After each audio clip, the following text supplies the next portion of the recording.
Welcome to another episode of They Not Like Us, where we dive deep into the stories of remarkable individuals who have overcome challenges and unlocked the next level of their lives.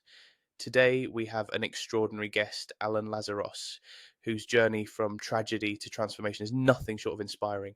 At just 2 years old, Alan lost his father in a car accident, and years later, at age 26, he found himself at a crossroads after surviving a near-fatal car crash of his own. This life-altering moment led him to question everything: who he was, the choices he was making, and the direction of his life. At his lowest point, Alan found two powerful resources that changed everything: a book by Bronnie Ware titled The Top 5 Regrets of the Dying and a TED Talk by Tony Robbins. These pivotal moments inspired Alan to go all in on self-improvement and dedicate his life to helping others find purpose and meaning. Today, he leads a global team approaching 10,000 hours of experience in speaking, coaching, and training people to elevate every aspect of their lives, whether it's love, health, wealth, or fulfillment. Alan's heart-driven but no BS approach to self-development has touched countless lives, and today he's here to share his wisdom and insights with us. Get ready to explore what it really takes to get to the next level. Hello, welcome back to They Not Like Us. I'm your host, Aaron, and with me today I've got a special guest in Alan Lazaros. Alan, could you please tell our guests a little bit about yourself, please? Yeah, so I want to start with gratitude. I always try to start with gratitude. I started listening to podcasts 9 years ago, and they really helped me sort of reorient my life and stay focused on the right things, persons, places, things, and ideas. And I'm just grateful to be here. I think what you put your attention into definitely dictates what you say, think, do, feel, and believe. And so thank you for having me. I really appreciate it. Oh, it's my pleasure. Genuinely my pleasure.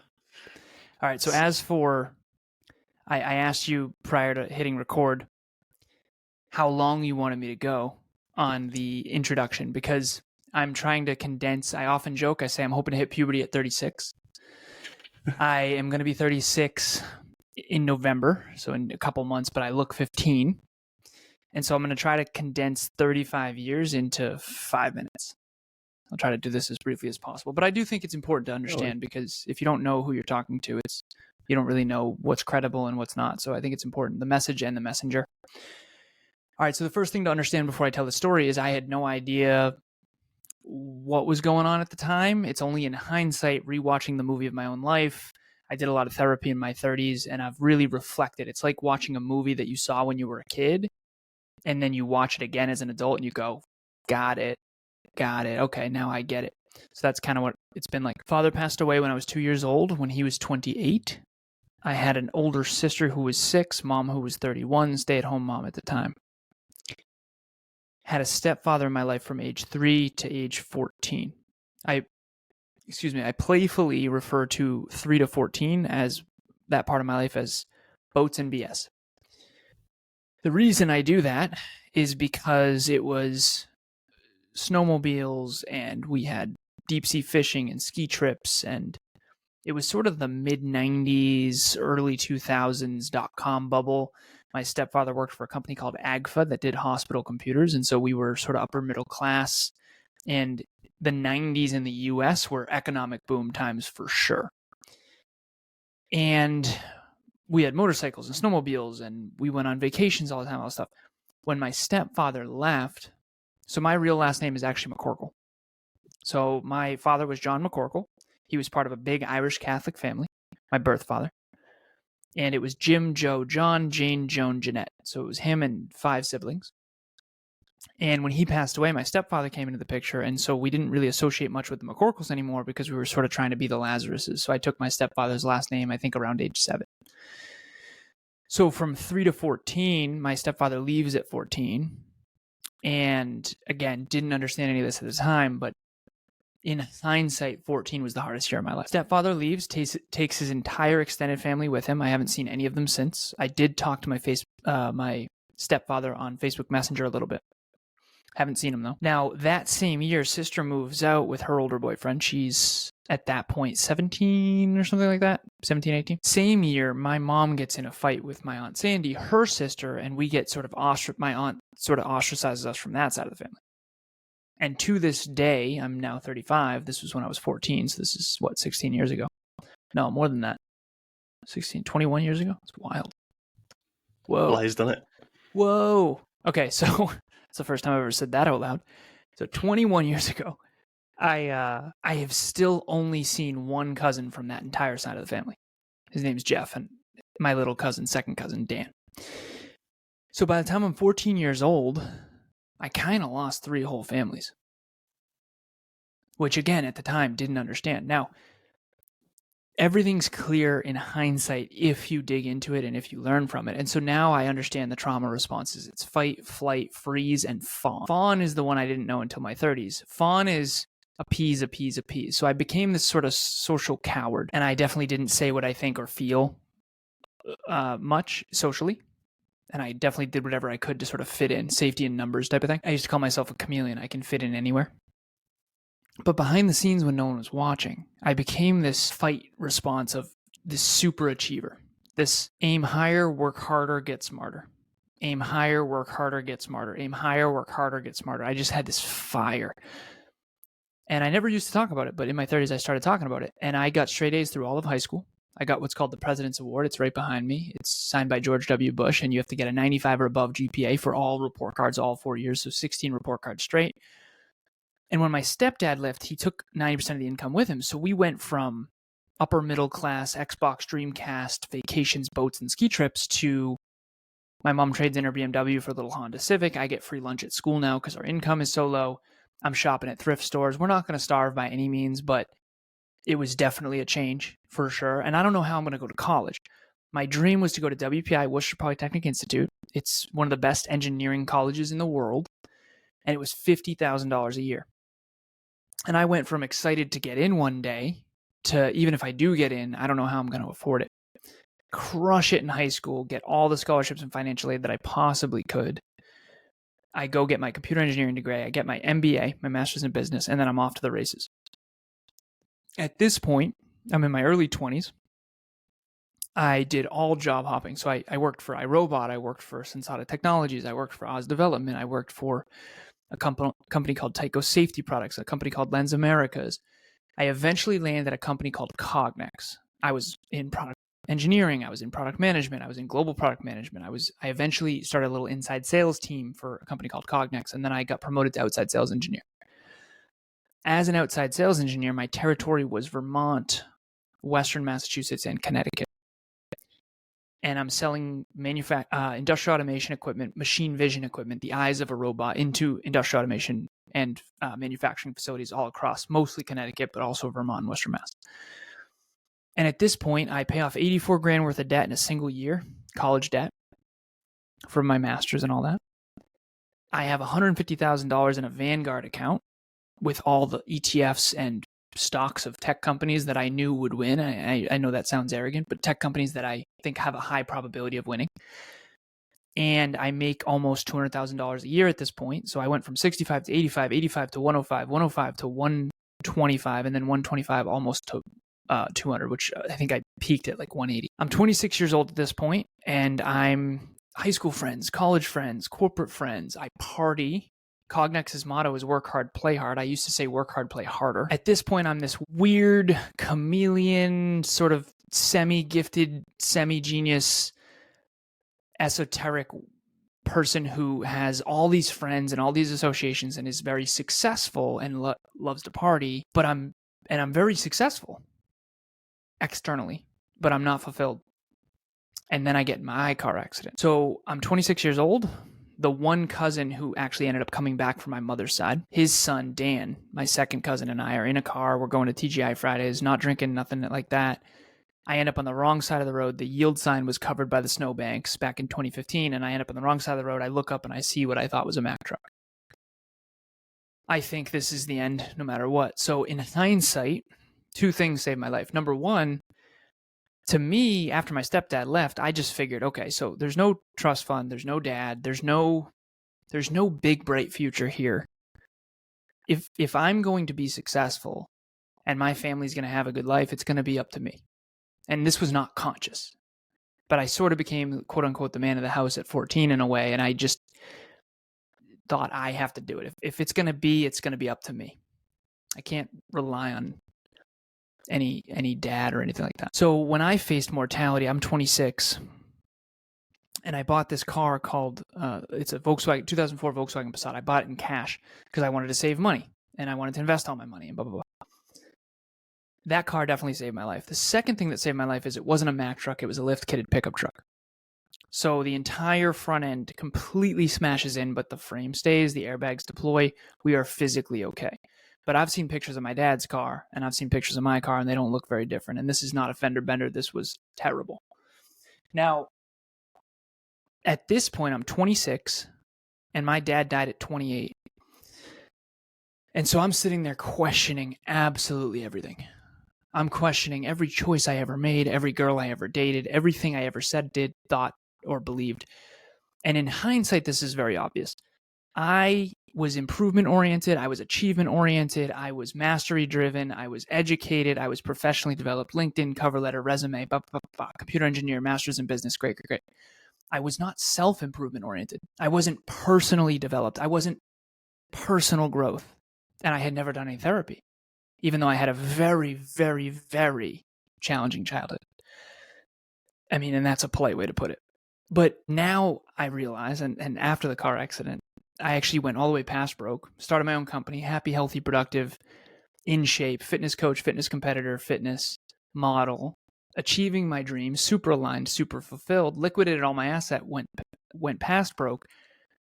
And in hindsight, it's very clear. Before 26, I was successful and unfulfilled, successful externally, unfulfilled internally.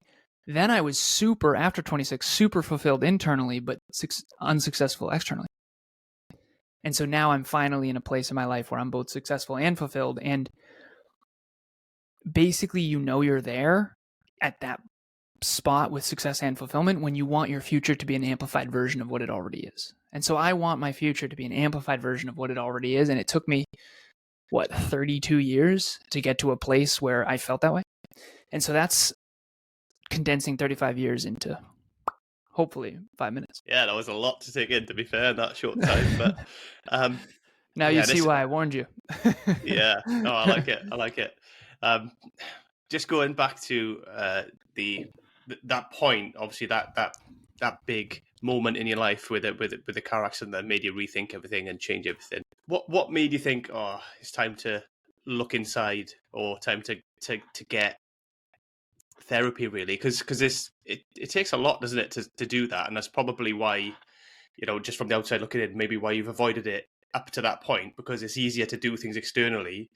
It's very, very difficult to look inside, isn't it? And like be vulnerable with yourself and take that hard look at who you are and what's really going on. Yeah, I think that The Lion King is a really good metaphor. Particularly, that's my favorite movie of all time, and while a lot of guys laugh at me for that, I think I understand why. Father dies in the beginning of the film. There's sort of Scar, the uncle, that is sort of manipulative and deceitful, and then Simba sort of runs away from his problems and pretends everything's fine, and then has to go back and sort of face who he really is and take responsibility. And I think that in some ways, I think that's all of our journey. But for me, it's exactly my journey. Dad died when I was 2, stepdad, all that. And so I've had to sort of come back. When you said the therapy thing, I was unconsciously running away from the pain and the trauma of my past. And I did not know that I was doing that. And I didn't know that achievement was... There are these paradigms, and paradigm is a fancy word for what you believe the meaning of life is. So there's a book called Man's Search for Meaning by Viktor Frankl, and it's, to me, there's so many different books and all that stuff. What is your unconscious belief about what the point of life is? What is the point? A lot of people are very pleasure driven. They think that happiness is when your lifestyle is good. I had a paradigm that was achievement first, pleasure second, friends third. AKA, I unconsciously grew up in a pleasure-centered paradigm. My mom and my stepdad, they loved to party. And all their friends loved to party. And boats and ski trips and snowmobiles and alcohol and fun and card games. And you just grow up, and like attracts like, birds of a feather flock together. So all their friends and all their kids, all their friends' children, we all hung out together. And so we're all sort of swimming in this paradigm of life is about having as much fun as possible. In my honest opinion, that's got to be the dumbest idea ever. Life is not about having as much fun as possible. And if you've ever been down the road of having as much fun as possible, trust me, the end of that road is dark. Alcohol, drugs, all the vices. So after 26, when I was naturally an achiever, I had a pleasure-centered paradigm, have as much fun as possible, and I had tons of friends. I had college friends and corporate friends and high school friends. After 26, I realized I adopted this paradigm that was never mine as a kid, and I ran it into the sunset, and I dialed it up, if anything. After 26, I flipped the script, and to me, my new paradigm is around fulfillment. It's around impact. It's around growth. It's around turning my purpose into passion. No, my passion into purpose into profit. Now, all those sound like fortune cookie quotes. My life now is about maximizing my own unique potential and helping others do the same. I have a whiteboard in the corner of my office that says, you are here to maximize your own unique potential and help others do the same. Everything else is secondary. The problem with a paradigm is it's your unconscious brain, optimizing for something without you even knowing it. So right now, if it was super cold wherever you're watching or listening, you'll put on a coat without thinking, or a jacket or a hat or whatever, because you're seeking comfort. We're all seeking a certain thing, and most of the time, the thing we're seeking unconsciously is not aligned with our potential. And so we end up squandering our potential. We end up not contributing in an aligned way to society or to culture or to community. And then we end up not profitable. Or we end up profitable, but it's not in alignment with our passion and our purpose. And so ultimately, after 26, I just realigned everything based on who I really am. And if anything, I actually realized that I was more than I thought, not less. And most importantly, I actually took my health seriously for the first time. Before 26, I was this skinny, fat, 160-pound, just really not fit or healthy person. And now I put fitness as just an absolute must. And now physical, mental, emotional, and spiritual development every single day is a priority. And that's ultimately what my focus is just, if you want your life to improve, you have to improve. And once I figured that out at 26, I dialed that up to 50 out of 10. I just dialed it all the way up. I'm absolutely obsessed with it. And that's why I asked you before this episode, I said, what's the theme or through line? You said, I love self-improvement. I thought, we're good. We're going to be fine. If you don't like self-improvement, you're not going to like me. No, but that's the thing, though. I think everybody needs a purpose, but I think you need to find a purpose that is aligned with who you truly are. And to do that, you need to find out who you are first and foremost. And a lot of us, me included, avoided that for a long time. I think we're all afraid to do it to a degree. Yeah, we're scared of who we really are. Yeah, I think because our uniqueness is probably uncommon, and there's safety in numbers. So whenever you lean into your unique strengths, you also ostracize yourself in some ways statistically from others, and I think that can be very scary. Yeah, and we're taught to conform, right? So all through school, or you play sport, you're always taught to conform with the team and with the class and with the school, and everybody's taught to conform. Yeah. So you find yourself kind of pushing yourself into be like everybody else, and you spend years doing it. And then once you come out, you realize, actually, I need to find out who I am and what I'm all about. Did it for years, my friend. And I flipped the script after 26, and I'm very grateful to say I'm so much more fulfilled. Fulfillment is about meaning, and meaning is about uniqueness. And whatever your uniqueness is what you have to design your life around. What's different about you is what's awesome. But unfortunately, to your point, we're taught to just destroy what's different about us and or hide it. And ironically, it's the people we admire who have the courage to let that freak flag fly. Yeah, it's the ones who are willing to stand out and, put their head up and say, this is me. Whatever you think, so be it. This is who I am.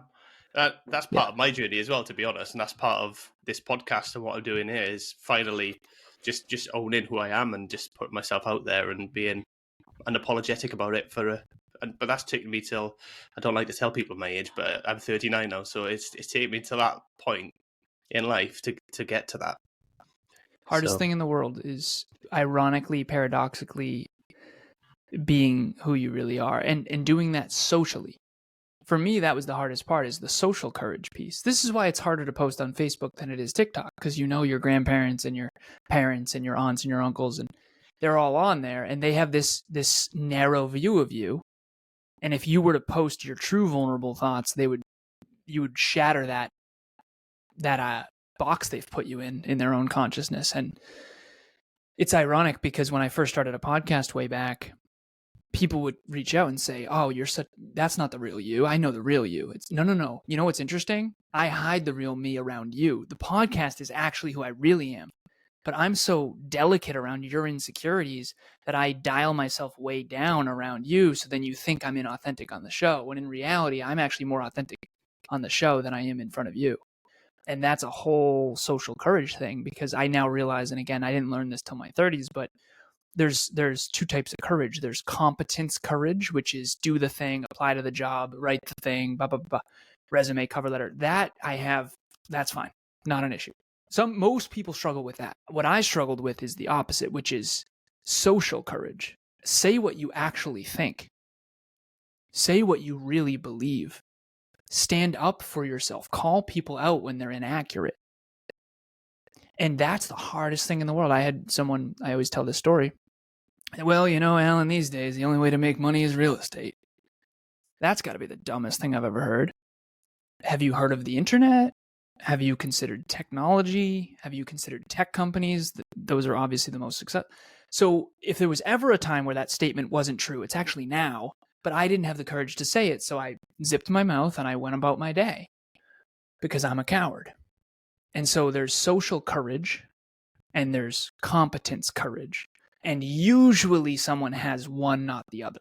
Very rarely do you find someone with both. Yeah, and I think less and less people these days have that social courage, to be honest, from my experience. Same.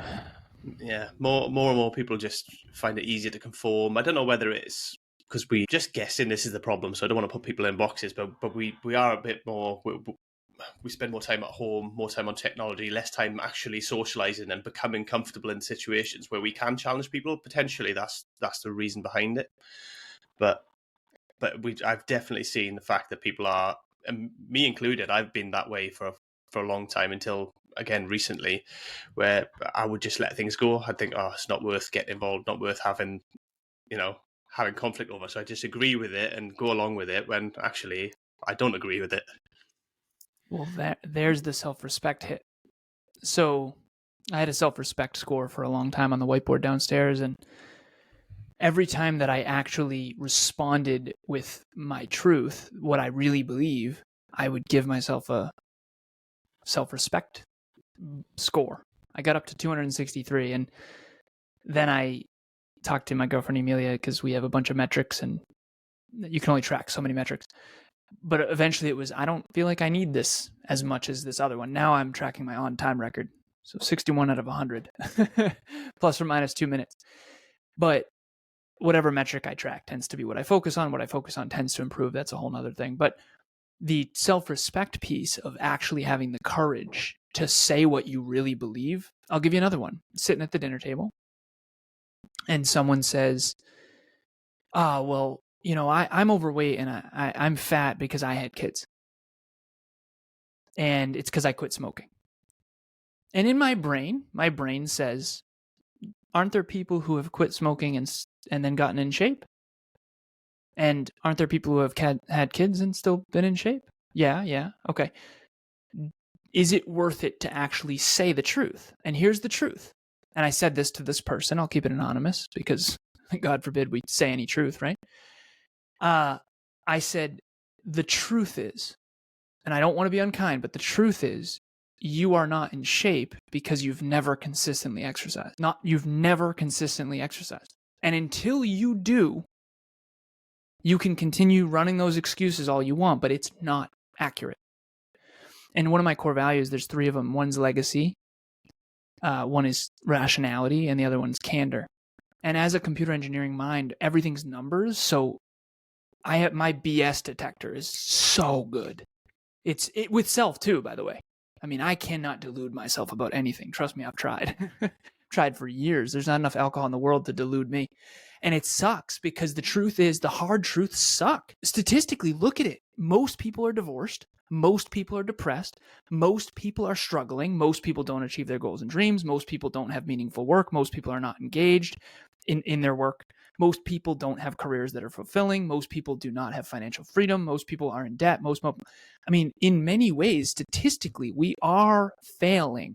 And despite that, things are better than they've ever been overall medically. And so I hold that duality, but ultimately I am a business coach and I have 28 people on my roster, and it's my job to help them be successful. And one of the things I say on the very first call, as hard as this is I care more about your success and your fulfillment than your feeling. I said, I'm a coach. I'm here to illuminate challenging truth. I'm here to help you think more accurately about yourself, others, and the world. Because otherwise you're a GPS self-driving car that's going to keep driving into a lake and not know why. Because it doesn't know where it is, it doesn't know where it's headed, and it doesn't have accurate data on the terrain.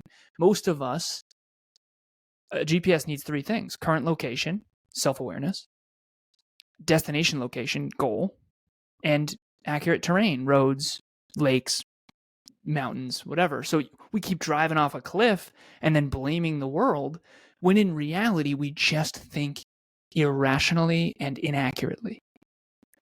And ironically, the one thing we actually need more of is the one thing my car accident gave me, which was all of the truth. It burnt my ego down to the ashes, and that phoenix sort of rose from that place of, oh my goodness, I drink too much and too often. I'm out of shape. My friends are not good for me at all. I have trauma from my past I haven't faced. I haven't gotten a therapist than I should. I grew up in a ridiculously toxic environment in most regards, and all the truth, truth sets you free. It really does, but it hurts. We'd rather avoid it. But if you avoid it, you also avoid accurate data, and you can't make good decisions with inaccurate data.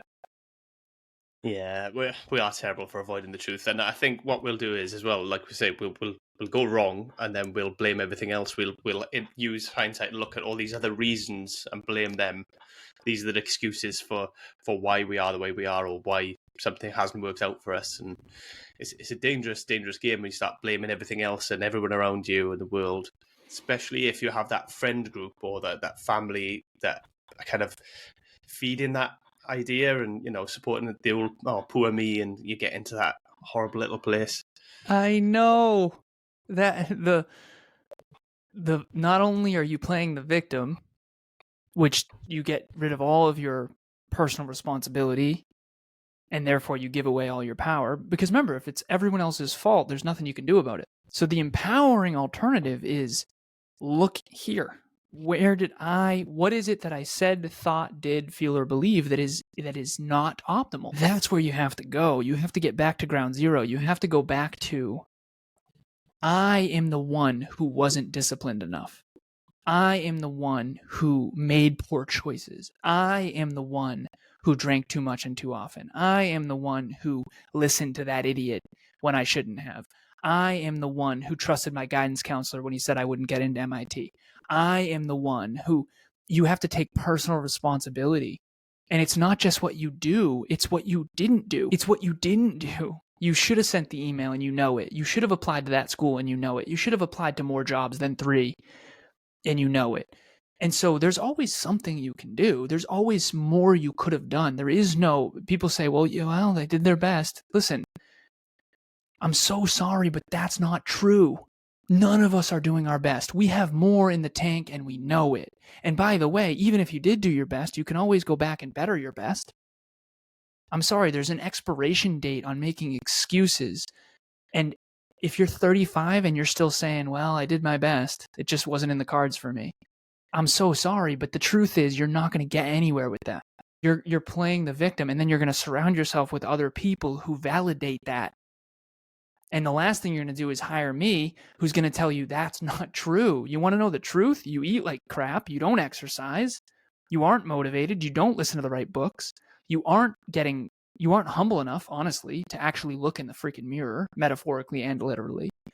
And I got humbled by my car accident. Rock bottom can be the foundation that you build your dreams on, but you have to hit rock bottom, and you have to hopefully keep yourself.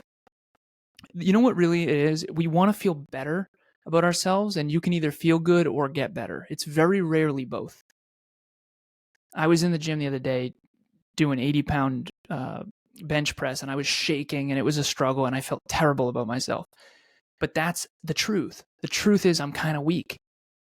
And the truth is my right shoulder, I've been sleeping on it wrong. And the truth is I'm not doing mobility as much as I should. And the truth is I'm not eating as well as I should. And the truth is I'm not sleeping as well as I should. Those are all truths. And now that I face those truths, now I can shift them. Now I can change them. Now I can improve them. Now I can go back to the drawing board. Now I can buy an ebook that teaches me how to do shoulder rehab. Now I can watch a YouTube video. But if you sit there and just make excuses and then have people around you that validate those excuses because they're making excuses too, and then you hate people like me who say the truth, you're in so much trouble. Yeah, the only way is through, isn't it? Let's be honest. Unfortunately, yes. Yes. Trust me, I've tried every other way. Yeah, me too. Me too. Yeah. How do your None of the clients other ways respond? work, Darren. How do your clients respond usually? How do you find sort of convincing them to take, especially the ones who are reluctant to take that hard look in the mirror and face up to stuff? So I have over the years, I've developed a filter of people that I won't work with.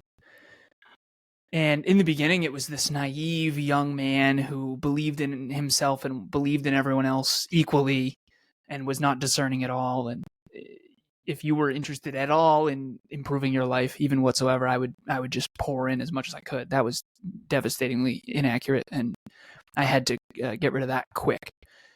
So my naive has been stripped from me for sure, and I was definitely naive. If I could look back on my life, and I'm just being freaking honest here, I was emotionally immature, and I was naive as hell. And that's mostly it. I mean, a lot of the other things were pretty decent, right? But I was super naive. I listened to all the wrong people. I surrounded myself with the wrong people. I was super naive, and I was definitely emotionally immature, for sure. Okay, so that said, to answer your original question with my clients, I don't coach certain people anymore. I call it an unmedzai score. UNMEDSAI, and I can go through it with you if you're curious, but this is my new filter. And Yeah, then there's well, actually. Okay, so if you've ever played poker before, if someone is bluffing, the way that I see it is anyone with low humility, they usually are bluffing. They pretend to have pocket aces when in reality they have a 2 and a 3, if you know poker. And I used to fall for it. I mean, people who pretend to believe in themselves, people who pretend they're humble, but they're actually inwardly arrogant. For me, I come off very arrogant, but inwardly I'm reading the books. I'm taking the courses. I was taking a course earlier. I'm the one showing up when I don't want to show up. So I think humility for me, I never used to identify as humble. I started to learn over time as I matured that I actually do have inward humility. I don't think I am externally super humble for people. But anyways, so this is the score. It's called an unmedzai score. And this is what I'm looking for. And there's tells. And I'm not going to go through the tells, but I can give you the score. All right. So unmedzai. Unstable, naive, manipulative, entitled, delusional, arrogant, and immature. If you have a high unmedzai score, I rate them from 0 to 10 with everyone as a matter of fact, I actually did my research on you. And I wouldn't even be here if I didn't think you had a low unmedzai score. Now, my unmedzai score is not 0. Like I said, I'm naive and immature at times for sure. I think the immaturity I've worked on a lot. I think I'm arrogant at times for sure. And I'm definitely naive as hell. Okay. So mine's not perfect. But the manipulative one, the significance driven one. I mean, if you're someone who has a birthday week, I won't go near you with a 10-foot pole at this point. Like the world is not about you, and you need to realize that, because what's going to happen is I'm going to pour into you. You're going to feel super significant, and then I'm not going to be able to sustain it. You're going to think it was you when it was actually me, and then you're going to hate me when it all crumbles when I leave. And I've seen that too many times. So if you have a high unmedzai score, you basically lack real humility and you aren't ready for growth. And for me, my car accident brought my unmedzai score all the way down. It gave me level 10 humility, and my ego burnt down. And I was ready to rebuild my life and myself from a place of actual humility. And I think most people would rather feel good than actually get better.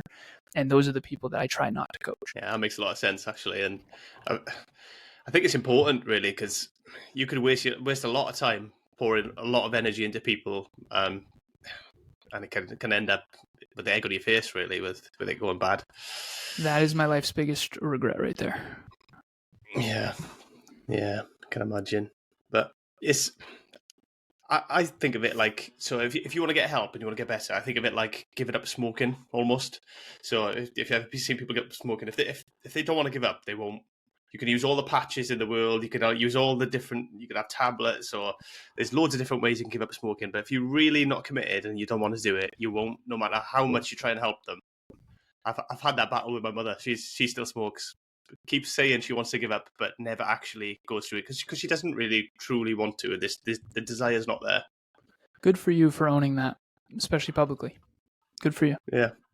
So I think it's very similar with getting any sort of coaching or going to therapy or something like that. I think that's if your mind's not committed on I'm going to do what it takes to get through this, then nobody can help you really. You ever hear the Jim Rohn quote where he says, yeah, in the beginning, in those early days, I used to say, I'll make this team successful even if it kills me. And then he says, I almost died. I had to give that up. And I think that's really funny because I relate so deeply to that. I believe in people so much. I believe in people's potential so much. I believe in my own potential as well, and you can't give away that which you don't have. So I realized that I was projecting. I didn't mean to. I see people's potential. People's potential is so much more than what they actualize, myself included. And humility is the most important character trait on planet Earth. If you have self-belief, the second most important is humility. I think number one is self-belief. And ironically, they tend to not go hand in hand. So for me, I realize why I sound so arrogant to everybody. It took me 35 years to figure this out. And I'm playful because it took me my whole life. It's like, why does everyone think I'm so freaking arrogant? Okay, I figured out why. If you have level 10 self-belief, you need, and I only have level 8 humility, I look level 2 arrogant. I might be more humble than the next person, but I have more belief than that person. So of course I come off more arrogant. And then the plot thickens. What about the people that act as confident as me that are actually only have level 2 goals? And people know they're full of it? What if they think I'm full of it too? Whoa. I used to playfully joke with Kevin. Yeah, I know you had him on your podcast. I used to say, brother, I don't say I'm going to lose 10 pounds in 10 weeks and then go to the beach. Like, I'm not just talking. And that's what he says. He says, you're always going to sound arrogant to people who don't see you behind the scenes. And I was like, that kind of sucks. And that's why all these achievers, they sounded so nuts until after they did it. And now it's amazing. Even though for a decade you thought that person was like out of their mind, like Jeff Bezos or whoever, right? And don't associate me with Jeff or anyone, please, because I don't associate with anyone anymore because most of my heroes have fallen from their pedestals. But ultimately, self-belief and humility usually don't go hand in hand, but they're so important because if you don't have humility, you won't build real self-belief. It takes humility to start small. And if you have level 2 self-belief deep down, you have to set a level 2 goal and then hit it. And then maybe you have level 3 self-belief. Then you set a level 3 goal and then hit it. It's a staircase that you climb. But it's not awesome at the New Year's resolutions, New Year's Eve party to say, hey, I'm going to try to go to the gym for 20 minutes a day for 2 weeks. I'm just going to see if I can do it. That doesn't build status. No one says, oh, that's awesome, man. So what do we say? I'm going to change my life. I'm going to freaking change it all. And then what do? We don't follow through. And then what does that do to our self-belief? Crumbles it. And then what do we do to compensate? We pretend we're confident when we're not. And then we build an ego to protect ourselves. And that whole cycle repeats over and over and over again. And unfortunately, it's not until we face some form of mortality or really hardship that we get back to basics and go, you know what? I'm going to start small. Maybe it's after an injury, car accident, or death of a pet or a loved one. And then you get back to fundamentals. And then inevitably you start gaining momentum. And then you get successful again. And then you lose your freaking humility. So do I. and then all of a sudden it all crumbles again. You get injured again or whatever happens. So that's the human condition. And to me, self-belief and humility are the two most important character traits, and it's very hard to hold them both simultaneously. If there's any consolation, you don't come across as arrogant. You come across as confident, which I think is completely different. Because you could, I think when people are arrogant, you have that air of something's not quite right. Something doesn't kind of sit right. They say in all these things, and you can almost tell they don't really believe it themselves. Yeah. Whereas I can tell what you're sharing with me is just authentic. It's just who you are, and you're just being yourself. So, I wouldn't say you come across as arrogant. I appreciate that, Aaron, a lot. I really do. I've worked really hard on being vulnerable enough to be authentic, because for me, it's vulnerable to share. I can talk about my weaknesses all day. I don't like my own calves. I'm an ectomorph. I'm tall and lanky. I'm not that strong. You know what is actually really vulnerable is talking about the things that are great about me. And I think that it means a lot to me to hear you say that I'm not coming off as arrogant for two reasons. Number one, I've worked on it a lot, particularly the vulnerability piece, because I don't think you can be authentic unless you're vulnerable. Because some people are scared to be not enough. Other people are scared to be too much. I'm definitely on the too much end. And so I usually dial it down and pretend, oh yeah, no, I'm not that. No. And the truth is, it's not true. It's not accurate. I am hardworking. I am intelligent. I am these things, right? So you got to own it. You got to own where it's great, and you got to own what's not. And I think that comes off hopefully authentically. And the fact that you gave me that feedback, I appreciate a lot, because I've worked really hard on that. Yeah, I get it. I'm really, really not good. I think it's partly the UK culture as well, a little bit. We're really not good at taking compliments or looking at the good stuff. We're really quick to look at the negatives in ourselves and in other people, but not really good at looking at the positives. So that's something I got to try and work on. That's something I'm working on myself. But appreciate it, man. That shows a ton of humility right there. Yeah. It's a tough road, I would love to hear your take on the US. We're probably the opposite. You know what I'm saying? Yeah, no, you are. I had this conversation with Kevin. The culture is very different. In the US, it's very much you can do it. You can go out. You can achieve it. It's the old American dream thing where everybody thinks as long as you put the work in and the effort in, you can achieve it. In the UK, it's very much no, stay in your lane, stay where you are. Don't go anywhere. No kidding. Yeah, we're already set. It's very different. I coached a young man. He was a cyclist in the UK, and he was starting a company. And in Australia, they call it tall poppy syndrome, which means you don't ever want to stand out too much. And I learn a lot from my clients all over the world: New Zealand, Australia, the UK, all that stuff. But I've never been. So I've been to Canada, I've been to Mexico. I haven't been to Europe yet. And so I'm curious as hell, but I would say that the US has some strengths and weaknesses. We all do. I do like the dreaming thing. I like the dreaming thing. I don't like the entitlement. I don't like the spoiled brat syndrome. I don't like the I deserve by default crap, whatever the hell that is. But anyways, we're not going to get into any of that. Yeah. Ironically, obviously, in the UK, there's a lot of the celebrities and a lot of the people that we listen to or watch are from the US, because we actually envy it a lot. That we can do it. The dreaming side of it, but for some reason, we just as a culture we're just determined to keep people down and keep everybody in line. The same sort of thing as school. Everybody conform. Everybody stick to your lane, and it's a cultural dynamic. You got to fight against that for sure. It's to your point, it's social courage. It's hard to do that, because for anyone out there watching or listening to this, I'm telling you, be vulnerable on Facebook. It's the hardest thing, because those are your aunts and your uncles and your grandparents, and it's very, very scary even when you said this is going live, we're live right now. What if this was live on my Facebook? Would I have been different? Probably. I don't know if I can authentically say I would have tried not to be different, but I would have probably failed miserably because who could be watching, right? even half the things I shared, it took me years and years and years to get to the point where I could share all that, because what if my mom's listening? What if my dad's family's listening? What if my stepdad was listening? And I eventually had to get to this place where it's like, listen, am I going to be a coward for the rest of my life? Or am I going to say the things that I really believe to be true, knowing that I'm not perfect, knowing that I'm not going to say the things perfectly, knowing that everyone else has their own perspective on what did or didn't happen. And I wanted to be free. And I think that the only way to be free is to have courage.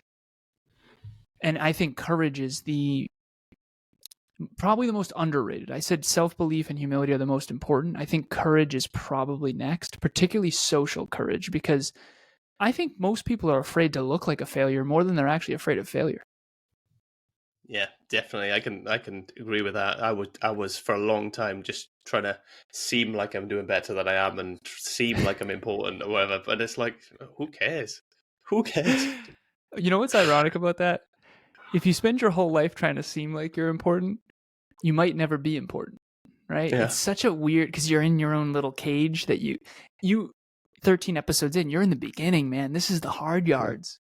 I feel you so deeply. You look like such a failure to your family and your family's family. I mean, I remember when I first started podcasting, I remember thinking to myself, I went from computer engineer, master's in business, almost $200,000, top 1% earner globally, not in the US, because the US is 450 or something. And this is back then. I went from super, super successful in the eyes of all my friends and family and family and friends to, you're a podcaster now? What's a podcast?